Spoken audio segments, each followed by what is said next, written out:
Hello everyone, welcome to MS education TV. 10th class के जितने भी स्टूडेंट हैं एक बार इस वीडियो को ज़रूर देखें। इस वीडियो में आपको साइंस का कंप्लीट सॉल्यूशन देखने को मिलेगा।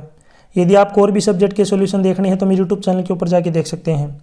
यदि आपको क्वेश्चन पेपर डाउनलोड करने हैं विद आंसर तो इसी वीडियो के डिस्क्रिप्शन में या फिर आपको जो इस कोने में वेबसाइट का लिंक मिल जाएगा, यहाँ से आप इनको डाउनलोड कर सकते हैं।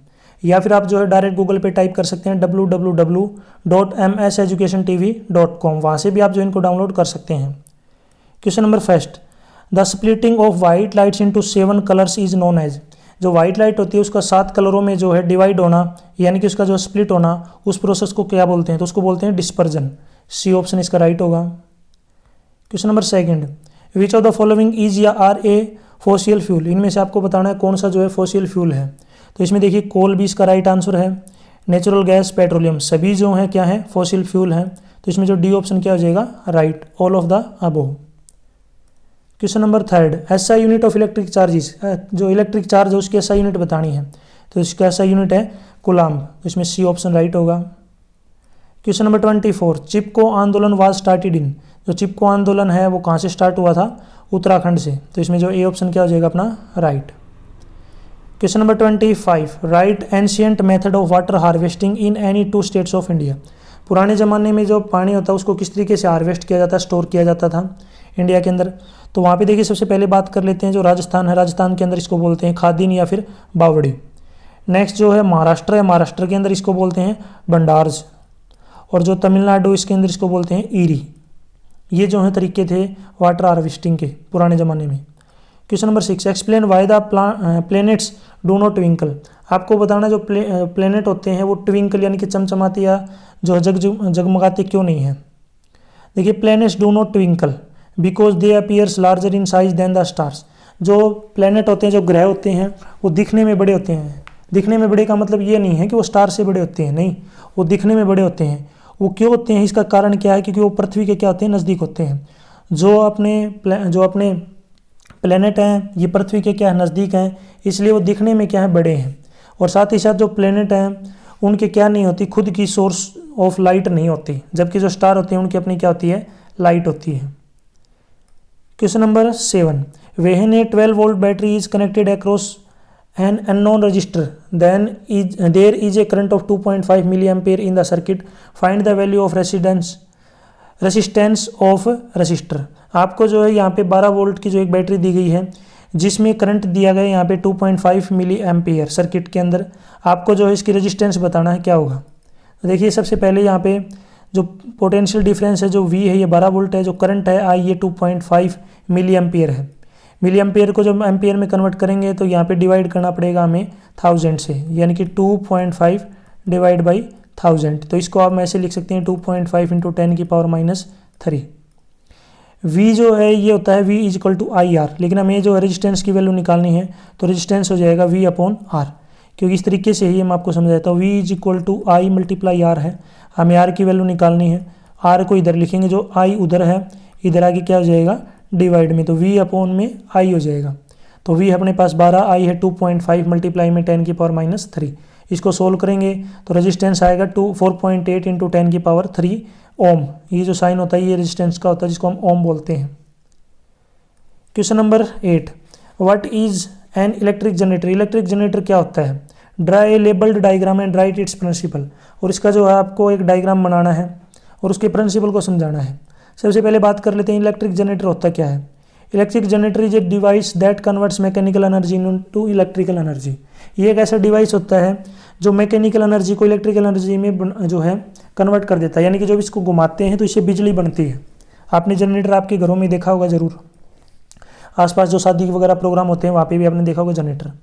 नेक्स्ट इसकी बात कर लेते हैं किस प्रिंसिपल पे कार्य करता है ये।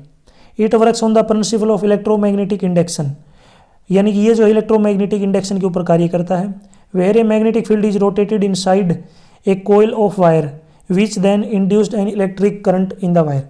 वहाँ पे जो है इलेक्ट्रिक जो फील्ड है जब उसको घुमाते हैं तो इलेक्ट्रिक फील्ड जो उत्पन्न होता है, और वहीं पे जो है इंड्यूस्ड जो है इलेक्ट्रिक करंट भी जो है वहाँ पे प्रोड्यूस हो जाता है।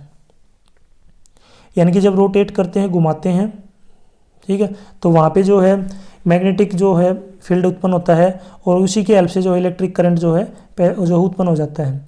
वर्किंग की बात कर रहे थे तो वर्किंग तभी समझ में आएगा जब इसका आपको डायग्राम पता चलेगा। तो मैं आपको एक बार इसका डायग्राम जो है दिखा देता हूँ। अगर आप ध्यान से देखेंगे तो यहाँ पे देखिए मैग्नेट दिए गए हैं, ये नॉर्थ ये साउथ, यहाँ पे इस तरीके से जो है इसमें आपको क्या है खुद जो है करंट यहाँ पे बनेगा। यहाँ पे जो है दिया गया मीटर दिया गया है जो करंट को मापता है कितना करंट है। सबसे पहले देखिए यहाँ पे इधर से जब ऐसे घुमाते हैं इसको तो यहाँ पे ऐसे करंट जो है जाता है इस तरीके से वापस आ जाता है। जो R1 और R2 ये रिंग है, B1 और B2 जो है ब्रूसेज हैं जो अटैच होती हैं इसके साथ एक्सल के साथ, ये एक्सल होता है। नेक्स्ट हम बात कर लेते हैं यहाँ पे देखिए अब इसके वर्किंग को समझ लेते हैं ध्यान से, किस तरीके से ये वर्क करता है। तो इसका आंसर देखिए, when the axle attached to the two rings is rotated such that the arm AB moves up and the arm CD moves down in the magnetic field produced by the permanent magnet। इसमें क्या होता है कि जो axle होता है ये attach होता है और इसके साथ दो रिंग अटैच होती हैं। इसमें जो एक AB आर्म है वो ऊपर जाती है और जो CD है वो नीचे आती है। नीचे आएगी तो वहाँ पे जो मैग्नेटिक जो फील्ड है वो प्रोड्यूस्ड होगा, वो किस वजह से होगा, परमानेंट मैग्नेट के द्वारा। नेक्स्ट है लेट अस से that coil ABCD is rotated clockwise. यदि ABCD को जो है क्लॉकवाइज रोटेट किया जाए by applying Fleming's right hand rule, इसमें जो है फ्लेमिंग का राइट हैंड रूल लगेगा। The induced current are set up in these arms along the direction AB and CD। इसमें जो करंट वो प्रोड्यूस होगा इसकी जो डायरेक्शन रहेगी AB A से B की तरफ, CD C से D की तरफ। नेक्स्ट है thus an induced current flows in the direction ABCD। इसमें जो करंट बहेगा वो चलेगा ABCD, A से B, B से C, C से D। If there are large number of turns in the coil, यदि कोयल में ज़्यादा ही जो है रोटेट यानी उसको घुमा दिया जाए, current generated in the each turn adds up given a large current through the coil. इस तरीके से अगर बार बार उसको घुमाएंगे तो करंट उत्पन्न होगा और ये जो करंट है कलेक्ट होकर बहुत ज़्यादा हो जाएगा। This mean the current in the external circuit flows from B2 to B1। इसलिए जो करंट है वो बहने लगेगा, आउटर जो सर्किट होगा उसमें B2 से लेकर B1 की तरफ। आफ्टर ए हाफ रोटेशन, आधी रोटेशन के बाद क्या होगा, CD starts moving up and AB moving down. जो CD है वो तो ऊपर की तरफ जाएगी और जो AB है वो नीचे की तरफ आएगी। एज द रिजल्ट, इस वजह से the direction of the induced current is both arm change. इसमें जो इस वजह से जो करंट की डायरेक्शन होगी वो दोनों आर्म में चेंज हो जाएगी, दोनों भुजाओं में। Giving rise to the net induced current in the direction, अब की बार जो करंट है वो उसकी डायरेक्शन रहेगी DCBA। पहले था ABCD, अब उल्टी हो जाएगी DCBA। The current in the external circuit now flows from B1 to B2। अब जो करंट होगा वो B1 से लेकर B2 की तरफ बहेगा चलेगा। Thus after half rotation the polarity of the current in the respective arms change। ये जो करंट है वो रिस्पेक्टिव आर्म में क्या रहेगा, चेंज होता रहेगा हाफ रोटेशन के बाद। नेक्स्ट यहाँ पे बात कर लेते हैं इसमें जो दो ब्रूस होती हैं वो क्या काम आती हैं। There are two brushes and in the electric generator, जहाँ पे दो ब्रूस होती है इलेक्ट्रिक जनरेटर के अंदर। One Bruce is at all time is contact with the arms moving up in the field. एक जो ब्रूस है वो परमानेंटली अटैच होती है, while the other is connected with arm moving down. ये दूसरी जो है वो कभी अटैच होती है जब वो मूव करती है नीचे की तरफ। Because of this brushes unidirectional current is produced, unidirectional current is produced. इस वजह से जो है ब्रूसेज की वजह से जो है यूनिडायरेक्शनल जो करंट वो प्रोड्यूस होता है। Function of the brushes is to transfer the current from coil to load connected in the circuit of electric generator. और जो ब्रूस होती है इनका काम यही होता है कि जो करंट प्रोड्यूस हुआ है उसको कोयल से लेकर जो है सर्किट में पहुंचाना। ये डायग्राम इसका बिल्कुल ध्यान से देख सकते हैं। वीडियो अच्छी लग रही हो तो इसको लाइक ज़रूर करें। नेक्स्ट क्वेश्चन की तरफ चलते हैं। Question number 9, light enters from air to glass having refractive index is 1.50। What is the speed of light in glass? The speed of light in vacuum is 3 × 10⁸ metre per second. यानी कि जो light है वो जो air है उसे glass में inter करती है। ग्लास का जो रिफ्रैक्टिव इंडेक्स है 1.50 है। आपको स्पीड बतानी है लाइट की ग्लास के अंदर। यदि वैक्यूम के अंदर जो है उसकी स्पीड ये है। वैक्यूम वो होता है जिसमें कोई भी एयर या हवा नहीं होती, ठीक है, कुछ भी नहीं होता, बिल्कुल खाली होता है, जैसे अपना space. Speed of light in glass is equal to speed of light in vacuum divide by refractive index. यदि अगर हम बात करें जो लाइट की स्पीड है जिसको हम बोलते हैं V, वो होती है speed of light in vacuum, इसको बोलते हैं अपने को C। डिवाइड का साइन आप इस तरीके से डिवाइड n लिख सकते हो, या फिर आप इसको डिवाइड ऐसे भी लिख सकते हैं C/n, या फिर इसको ऐसे भी लिख सकते हैं C/n। कौन सा भी तरीका जो है आप लिख सकते हैं। तो यहाँ पे जो V होगा ये C/n हो जाएगा। स्पीड यहाँ पे दे रखी है वैक्यूम में, रिफ्रैक्टिव इंडेक्स 1.5 है। डिवाइड करेंगे तो यह आ जाएगा 2 × 10⁸ metre per second, 2 lakh kilometre पर सेकेंड। ये मीटर पर सेकंड में है, मैंने किलोमीटर में बता दी। नेक्स्ट है, N object is situated at A position between the main focus f1 and 2f1 of एक कॉन्वेक्स लेंस। एक कॉन्वेक्स लेंस दिया गया है, उसमें एक ऑब्जेक्ट को f1 और 2f1 के बीच में रखा गया है। तो उसका डायग्राम आपको बताना है, जो इमेज बनेगी उसकी पोजीशन, साइज और नेचर बतानी है। देखिए यहाँ पे अपने पास ये जो है कन्वेक्स जो है लेंस है, ये जो लेंस होता है इसको बोलते हैं कनकेव लेंस। तो यहाँ पे कन्वेक्स लेंस है, इसमें जो अपना ऑब्जेक्ट है ये यहाँ पे देख सकते हैं f1 और 2f1 के बीच में रख दिया। तो अपने पास जो इमेज बनी, इमेज एक तो सबसे पहले उल्टी बनेगी, एक इमेज बड़ी बनेगी, और एक जो रियल बनेगी ये वर्चुअल नहीं बनेगी, रियल। तो यहाँ पे आप देख सकते हैं ध्यान से, जो इमेज है वो रियल है, इन्वर्टेड है और larger than the object, object से क्या है, बड़ी है। नेक्स्ट है इसका C part, write the laws of refraction of light. आपको जो है लाइट का रिफ्रैक्शन का फार्मूला बताना, लॉ बताना क्या होता है। The incident ray, refracted ray and the normal at the point of incidence all lies in the same plane. यानी कि जो इंसिडेंट रे होगी, जो रिफ्रैक्टेड रे होगी और जो नॉर्मल होगा, सभी जो हैं एक ही प्लेन में एक ही पॉइंट के ऊपर लाई करेंगे। नेक्स्ट है, the ratio of sine of the angle of incidence I to the sine of angle of refraction R is constant for the pair of given medium. जो मीडियम दिया होगा, मीडियम जो है दिया होगा, उसमें जो आई, साइन आई का जो है रेशियो साइन आर के साथ क्या होगा, कॉन्स्टेंट रहेगा। तो यहाँ पे देख सकते हैं साइन आई अपॉन में sine R is equal to constant. इसको स्नेल्स लॉ भी बोलते हैं, आपको पता हो तो। यहाँ पे इसका डायग्राम बनाया गया है, सबसे पहले ऊपर है ये मीडियम है एक, नीचे जो है ग्लास है ये दूसरा मीडियम है। डेंसर, रेयरर का मतलब होता है थोड़ा सा कम हल्का, डेंसर का मतलब होता है थोड़ा भारी, यानी कि इसमें जो पार्टिकल होते हैं वो थोड़े से कंजेस्ट होते हैं, नज़दीक नज़दीक होते हैं। हवा जो होती है इसमें पार्टिकल दूर दूर होते हैं। नेक्स्ट बात करते हैं, यहाँ पे देखिए इंसिडेंट रे यहाँ पे इस तरीके से आती है, ये थोड़ा नॉर्मल की तरफ डाइवर्ट हो जाती है, क्योंकि नीचे वाला जो मीडियम है वो डेंसर है एयर से। तो यहाँ पे जो एंगल आई है, ऊपर वाले को आई बोलते हैं, नीचे वाले को आर। ऊपर वाले को इंसिडेंट एंगल, नीचे को जो है रिफ्रैक्टेड रे, या फिर जो इसको बोलते हैं एंगल ऑफ रिफ्रैक्शन। ऊपर वाला इंसिडेंस एंगल, नीचे वाला रिफ्रैक्शन एंगल। नेक्स्ट यहाँ पे बात करते हैं इसी के और में एक और क्वेश्चन दिया गया है। देखिए और में क्वेश्चन क्या है, क्वेश्चन है name the type of mirror. आपको उन मिरर का नाम बताना है। यूज द फॉलोइंग सिचुएशन, जो अलग अलग जो सिचुएशन दी गई हैं उनमें यूज होते हैं।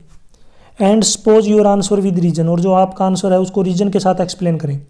सबसे पहले बात कर लेते हैं, यहाँ पे देखिए साइड या rear view mirror of vehicle. Vehicle जो होता है, साधन होता है, उसके साइड में जो मिरर लगे होते हैं वो कौन से मिरर होते हैं। तो सबसे पहले जो हम आपको बताए थे वो कन्वेक्स मिरर होते हैं, जो क्या काम करते हैं, जो पीछे की जो भी चीज़ें हैं, जो गाड़ी हैं, साधन हैं, जो भी आ रहे हैं उनको देखना। वो इन्हीं मिरर का क्यों यूज़ करते हैं, तो इसका कारण क्या है, because they give and erect virtual full size diminished image of distinct object with a wider field of view. इनमें जो इमेज बनती है वो बड़ी बनती है, थोड़ी नज़दीक बनती है, वर्चुअल आभासी बनती है। और इस जो शीशे होते हैं इनमें जो ज़्यादा एरिया है, यानी कि चारों तरफ का जो एरिया ज़्यादा कवर हो जाता है, यानी कि ज़्यादा चीज़ें एक बार में दिखती हैं। नेक्स्ट है इसी का सेकंड पार्ट है सोलर फर्नेस। जो सोलर कुकर होते हैं, सोलर की भट्टियाँ होती हैं, उनमें कौन सा मिरर यूज़ करते हैं, तो उनमें कॉनकेव मिरर यूज़ करते हैं। कॉनकेव जो मिरर होता है इस टाइप का मिरर होता है, इसको हम कन्वर्जिंग मिरर भी बोलते हैं, लाइट को कन्वर्ज कर देता है। जो कॉनकेव मिरर होता है वो सोलर फर्नेस में यूज़ करते हैं, because they converge the parallel sun rays at point, these help to increase the temperature of furnace. ये क्या करता है कि जो भी लाइट आएगी उन सभी को जो है एक ही पॉइंट पे जो डाइवर्स कर देगा, और इस वजह से जो है टेम्परेचर बढ़ जाएगा। इसी का सेकंड पार्ट की यदि हम बात करें तो an object is placed at a centre of curvature C of a concave mirror. Concave mirror में जो है जो एक ऑब्जेक्ट है वो सी के ऊपर रखा हुआ है। तो इसका डायग्राम बनाना है, और डायग्राम और depict the position, size and nature of image. इसमें जो आपको इमेज बतानी, नेचर बताना, सब कुछ बताना है। सबसे पहले देखिए यहाँ पे इस टाइप के मिरर को कॉनकेव मिरर बोलते हैं, जिसमें जो बाहर वाला एरिया है जो है पॉलिश होता है। तो यहाँ पे जो है ऑब्जेक्ट रखा है, तो इमेज जो है जस्ट इसके नीचे बनेगी, सेम साइज़ की बनेगी, उल्टी बनेगी और रियल बनेगी। तो यहाँ पे देख सकते हैं, तो इमेज जो है रियल है, इन्वर्टेड है, इक्वल टू द ऑब्जेक्ट, और जो साइज ऑब्जेक्ट की और इमेज की बराबर है। क्वेश्चन इसमें सी पार्ट है, right the mirror formula. Mirror formula क्या है, तो ये है 1/f is equal to 1/v plus में 1/u। जहाँ पे जो फोकल लेंथ f है, जो इमेज डिस्टेंस है वो v है और जो ऑब्जेक्ट की डिस्टेंस है ये u है। क्वेश्चन नंबर 10 है the chemical formula of quicklime. Quicklime का जो है केमिकल फार्मूला क्या होता है, ये होता है CaO, जिसको हम बोलते हैं कैल्शियम ऑक्साइड। नीचे यहाँ पे आप देख सकते हैं, इसको बोलते हैं calcium oxide. Question number 11, which of the following is not a salt. इनमें से कौन सा साल्ट नहीं है, तो इसका राइट आंसर है vinegar. Question number 22, how many elements in the third and fifth period respectively in the modern periodic table. तीसरे और पांचवें जो पीरियड है उसमें जो एलिमेंट होते हैं उसमें आपको बताना है कौन से, हाउ मैनी एलिमेंट्स, कितने एलिमेंट है मॉडर्न पीरियोडिक टेबल के अकॉर्डिंग थर्ड और फिफ्थ पीरियड में। तो इसमें थर्ड में 8 है और फिफ्थ में जो है 18 है। Question number 13, what is redox reaction. Redox reaction क्या है, गिव एन एग्जाम्पल, और इसका एग्जाम्पल दीजिए। आंसर है reaction in which oxidation and reduction reactions occur simultaneously is called redox reaction. यानी कि रिडॉक्स रिएक्शन वो होती हैं जिनमें जो ऑक्सीडेशन और रिडक्शन जो है दोनों एक साथ होते हैं साइमल्टेनियसली, उसी को बोलते हैं redox reaction. The redox reaction are the electron transfer reaction, इसी को हम जो है इलेक्ट्रॉन ट्रांसफर रिएक्शन भी बोलते हैं। Oxidation is the loss of electron, oxidation का मतलब होता है इलेक्ट्रॉन का लॉस होना, निकलना। रिडक्शन का मतलब होता है गेन ऑफ इलेक्ट्रॉन, इलेक्ट्रॉन का आना। एग्जाम्पल की बात करें तो Zn प्लस में Cu2 पॉजिटिव, तो ये बनेगा Zn2 पॉजिटिव प्लस में Cu। ये जो Cu इस तरीके से लिखना आपको, ऊपर 2 पॉजिटिव। नेक्स्ट क्वेश्चन की तरफ चलते हैं। क्वेश्चन नंबर 14, 4 है, सॉल्यूशन दिए गए हैं A B C D, जिसमें जो A है आपका, इसकी जो pH वैल्यू है 1 है, B की pH वैल्यू 7 है, C की pH वैल्यू 6 है, और जो D है इसकी pH वैल्यू है जो है 13। नीचे क्या पूछा गया कि which solution is neutral, strongly alkaline, weak alkaline और वीक एसिड और स्ट्रॉन्गली एसिडिक। इन सभी को आपको अलग अलग करके लिखना है। सबसे पहले इसका आंसर देखिए, the pH scale is measure. pH जो स्केल होता है वो क्या मेजर करता है, एसिडिटी और alkalinity of a solution and range from 0 to 14। ये स्केल होता है, इसमें जो pH की वैल्यू होती है 0 से 14 तक होती है। pH 7 का मतलब होता है न्यूट्रल, बिलो 7 का मतलब एसिडिक, अबव 7 का मतलब एल्केलाइन।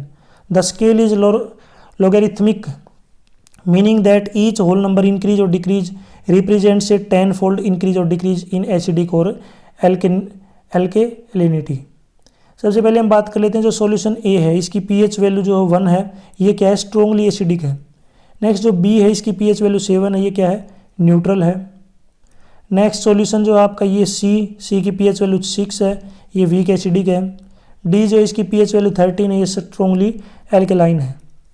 क्वेश्चन नंबर 15 में तो देखिए जो पहला पार्ट दिया गया है, सबसे पहले क्वेश्चन पढ़ लेते हैं। An atom has anatomic configuration, जो एटम है इसकी कॉन्फ़िगरेशन दे रखी है 287। सबसे पहले बताना what is the atomic number of the element. ये जो है किस एलिमेंट का जो है एटॉमिक नंबर है, तो इसका एटॉमिक नंबर हो जाएगा 17। कैसे, तीनों को ऐड कर लेंगे, 2 + 8 + 7। और ये जो है कौन सा एलिमेंट होता है, ये होता है क्लोरीन। इसी में सेकंड पार्ट पूछा गया कि to which of the following element would be chemically dissimilar. ये इनमें से जो कौन से डिसिमिलर है, यानी कि क्लोरीन के साथ कौन सा सिमिलर है, और बाकी जो डिसिमिलर है ना, तो आपको डिसिमिलर बताने कौन कौन से हैं। तो जो सिमिलर हो गया वो देख लेते हैं कौन सा है, बाकी जो बचेंगे वो डिसिमिलर है। तो देखिए क्लोरीन का आपको पता चल गया। बाकी यहाँ पे नाइट्रोजन, फ्लोरीन जो है यहाँ पे दिया गया है, फॉस्फोरस का 15 है, और जो है बोरोन का जो है 35। नेक्स्ट यहाँ पे देखिए जो फ्लोरीन है F has the atomic number 9, इसका एटॉमिक नंबर 9 है, और जो क्लोरीन है इसका एटॉमिक नंबर 17 है। दोनों क्या है, क्लोज हैं एक दूसरे के। Both chlorine and fluorine belongs to the same group. दोनों जो है क्लोरीन और फ्लोरीन जो है सेम ग्रुप से बिलोंग करते हैं, जो कि ग्रुप 17 जिसको हम बोलते हैं halogens. In the periodic table and have similar chemical property. यानी कि यदि हम बात करें जो क्लोरीन है और जो यहाँ पे फ्लोरीन है, इनकी जो है जो केमिकल प्रॉपर्टी है वो सेम है, तो बाकी जो बच गए वो डिसिमिलर हो गए, सीधी सी बात है। तो chlorine would be chemically similar to fluorine and dissimilar to nitrogen, phosphorus and bromine. बाकी से जो है डिफरेंट है। यहाँ पे जो Br का मतलब क्या है, ब्रोमीन है। नेक्स्ट क्वेश्चन है question number 16, what are amphoteric oxide. Amphoteric oxide क्या होते हैं, give example. Amphoteric oxides are those oxides that can act as both acidic and basic oxide depending on the reaction condition. ये वो oxide होते हैं जो acidic और basic दोनों तरीके से बिहेव करते हैं, लेकिन ये डिपेंड करता है रिएक्शन की कंडीशन के ऊपर। एग्जाम्पल की बात करें तो एल्यूमिनियम ऑक्साइड Al2O3 और zinc oxide ZnO। Question number इसी का सेकंड पार्ट देखिए, explain the meaning of malleable and ductility with example. आपको बताना है मेलिएबल क्या होता है और डक्टिलिटी क्या होती है। सबसे पहले बात करते हैं malleable. Substance that can be turn into thin sheet, जो सब्सटेंस को पीट के थिन शीट में बदल दिया जाता है उसको हम बोलते हैं मेलिएबल। एग्जाम्पल की बात करें तो एल्यूमिनियम और कॉपर। नेक्स्ट जो है डक्टिलिटी नहीं डक्टिलिटी भी बोल सकते हैं या डक्टाइल बोल सकते हैं, कोई दिक्कत नहीं है। डक्टाइल क्या है? Substance that can be drawn into thin wire, यानी कि जिस सब्सटेंस को पीट के लंबे वायर में कन्वर्ट कर सकते हैं उसको हम बोलते हैं डक्टाइल या डक्टिलिटी। एग्जाम्पल की बात करें तो silver and copper. Next question है question number 17, write the name of following compound. ये जो कंपाउंड दिए गए हैं इनके आपको नाम बताने हैं। तो सबसे पहले देखिए CH3C double bond OH, next है CH3CH2Br और लास्ट में है CH3CH2OH। सबसे पहले वाले की बात कर लेते हैं, इसका नाम क्या है? तो पहले वाले का नाम है इथेनल। नेक्स्ट जो सेकंड है CH3CH2Br, इसका नाम है ब्रोमो इथेन। थर्ड जो है CH3CH2OH, इसका नाम है इथेनॉल। क्वेश्चन नंबर नेक्स्ट इसी क्वेश्चन का जो है बी पार्ट दे रखा है कि इसमें आपको आइडेंटिफाई करना है कि एल्केन और अल्काइन कौन से हैं इनमें से। सबसे पहले बात कर लेते हैं एल्केन वो होते हैं जिसमें ये फार्मूला होता है CnH2n प्लस में 2। एल्किन वो होता है जिसका फार्मूला है CnH2n और एल्काइंस वो होते हैं CnH2n माइनस में 2। यानी कि अगर यहाँ पे कुछ भी दे रखा है तो उसका अगर डबल करके उसमें 2 जोड़ेंगे तो एल्केन है। तो देखिए C3 का डबल करेंगे 6, 6 में 2 जोड़ेंगे 8, जो है 4 का डबल करेंगे 8, 8 में 2 जोड़ेंगे 10। तो इसका मतलब जो आपके C3H8 और C4H10 ये जो दोनों हैं ये आपके एल्केन हैं। CH3H8 का मतलब प्रोपेन, C4H10 का मतलब ब्यूटेन। एल्कीन की बात करें तो इसमें जो है C2H4 इथाइलिन और C4H8 यानी कि ब्यूटीन। एल्काइन की बात करें तो इसके अंदर आता है आपका C2H2 acetylene and C5H8 isoprene. इसी के ओर में देखिए एक और जो है पार्ट क्वेश्चन दिए गए हैं, right the name of the following compound. In compound के नाम बताने हैं CH3C triple bond CH, next है CH3CH डबल बॉन्ड OH और लास्ट है CH3C डबल बॉन्ड OH। इसमें जो सबसे पहला है ये CH3C ट्रिपल बॉन्ड CH, इसका नाम है यहाँ पे आप देख सकते हैं प्रोपीन या प्रोपाइन। नेक्स्ट जो है इसी में अगर हम सेकंड की बात करें CH3CH डबल बॉन्ड OH, इसका नाम है यहाँ पे प्रोपेनोइक एसिड और लास्ट जो है CH3C डबल बॉन्ड OH ये है फॉर्मल्डिहाइड। नेक्स्ट जो इसी का बी पार्ट है, बी पार्ट में जो पहला पार्ट दिया गया explain the substitution reaction with example. Substitution reaction क्या होती है इनको एग्जांपल के साथ समझाएं। तो इसका आंसर है substitution reaction is a type of chemical reaction where an atom और functional group of a molecule is replaced by the another atom of functional group. ये एक सब्स्टिट्यूशन रिएक्शन क्या होती है? ये एक टाइप की केमिकल रिएक्शन है जिसमें जो एटम और जो फंक्शनल ग्रुप होते हैं वो एक दूसरे के साथ मतलब कि रिप्लेस हो जाते हैं किसी और एटम और फंक्शनल ग्रुप के साथ। एग्जाम्पल की बात करें तो CH4 प्लस में Cl2, तो इसमें Cl जो है इसके साथ लग गया और H जो है अलग हो गया, यहाँ पे Cl के साथ लग गया। तो CH4 प्लस में Cl2 ये बनेगा CH3Cl प्लस में HCl। नेक्स्ट क्वेश्चन है give the structure formula of butane. Butane का स्ट्रक्चर फॉर्मूला बताना है। तो ये होता है CH3 CH2 CH2 CH3। Question number 18 regeneration is found in. Regeneration किस में पाया जाता है? तो हाइड्रा और प्लेनेरिया दोनों में पाया जाता है। तो इसमें सी ऑप्शन क्या हो जाएगा? Right both A and B। Question number 19 birds are very closely related to. Birds क्या हैं? ये क्या है? रेप्टाइल्स। क्लोजली किससे रिलेटेड है? ये रेप्टाइल से। तो इसमें B ऑप्शन राइट है। Question number 20 which of the following belongs to the first trophic level. इनमें से कौन सा जो है फर्स्ट ट्रॉपिक लेवल से बिलोंग करता है? तो इनमें से कोई भी नहीं करता है, नन ऑफ दीज, क्योंकि जो प्रोड्यूसर होता है प्रोड्यूसर वो ही बिलोंग करता है फर्स्ट ट्रॉपिक लेवल से। अगर प्रोड्यूसर ऑप्शन में होता है तो उसको हम जो है राइट आंसर मानते हैं। Question number 21 right scientific name of human. Human का जो है साइंटिफिक नेम बताना है। तो इसका साइंटिफिक नेम है होमोसेपिनीज। होमोसेपिनीज जो इसका राइट आंसर हो जाएगा। Question number 22 what is the role of decomposers. Decomposer का क्या रोल होता है? टू डीकम्पोज और ब्रेक डाउन वेस्ट और डेड बॉडीज।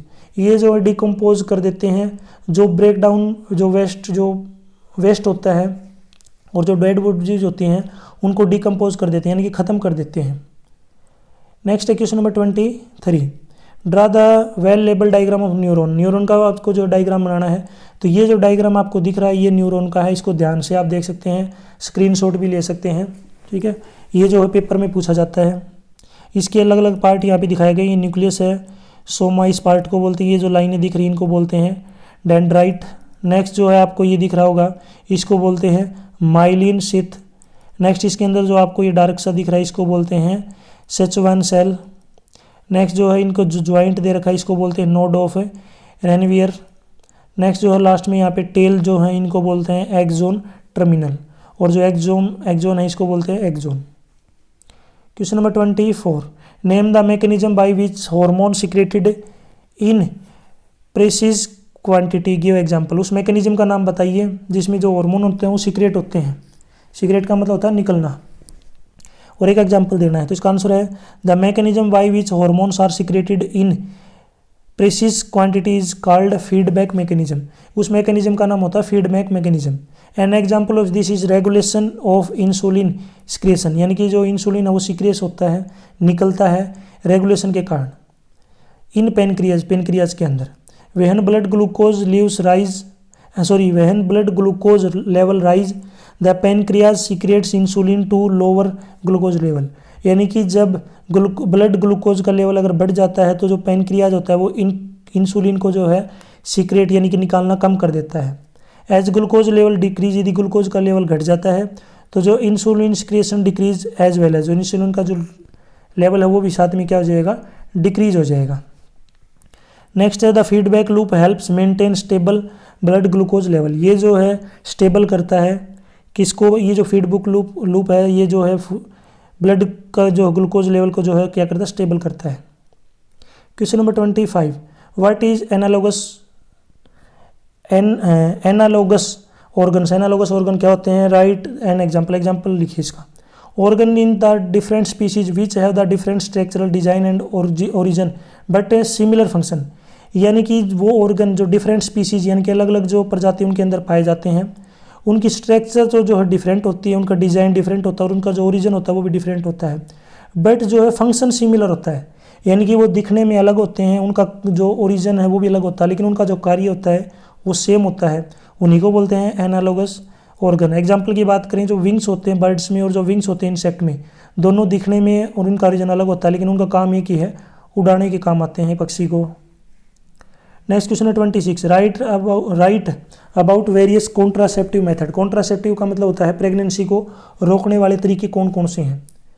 तो देखिए यहाँ पे ए मेथड और a device use to prevent pregnancy is known as contraception, यानी कि जो डिवाइस यूज किया, जो मेथड यूज किया जाता है प्रेगनेंसी को रोकने के लिए, उसको बोलते हैं कॉन्ट्रासेप्शन।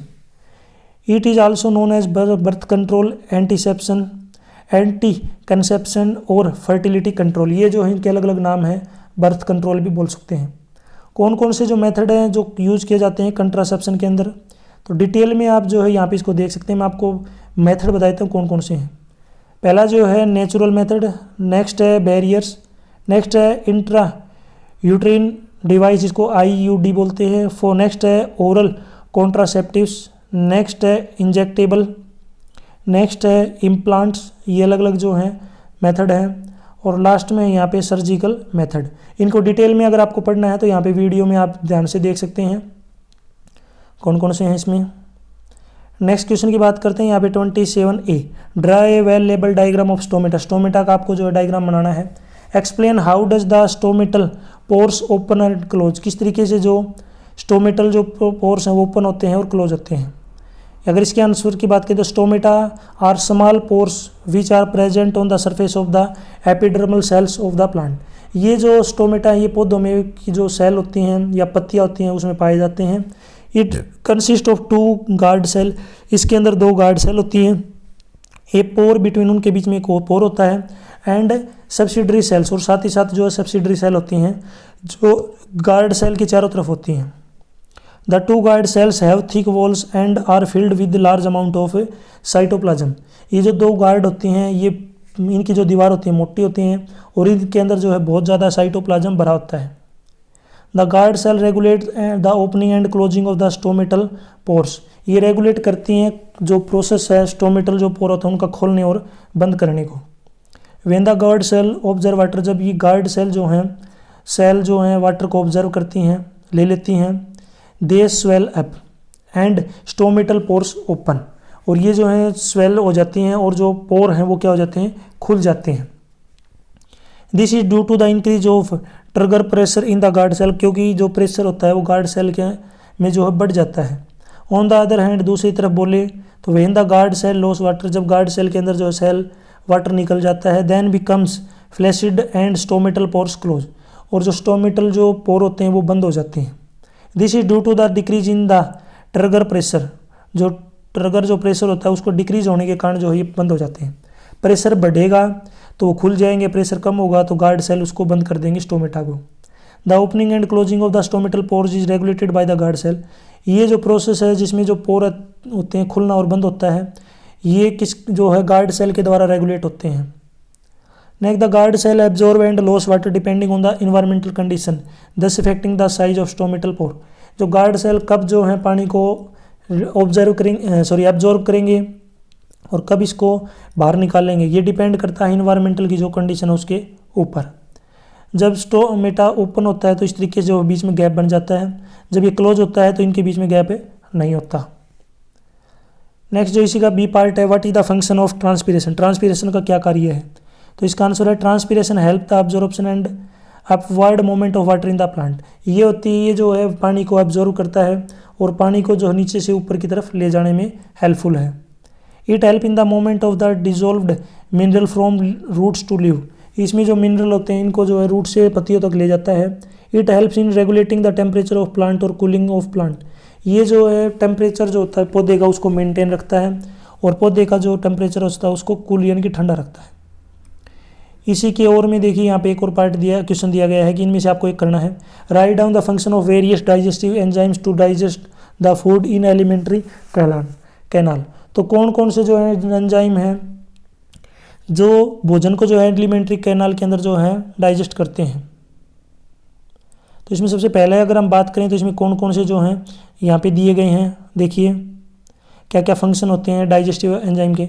सबसे पहला जो है अमाइलेज, ये जो एंजाइम है ये क्या करता है, break down the carbohydrates into simple sugar. ये जो कार्बोहाइड्रेट को सिंपल शुगर में जो है कर देता है, क्या इसको ब्रेक कर देता है। दूसरा है प्रोटीस एंजाइम, ये क्या कर देता है, ये प्रोटीन को जो है एमिनो एसिड में जो है ब्रेक करता है।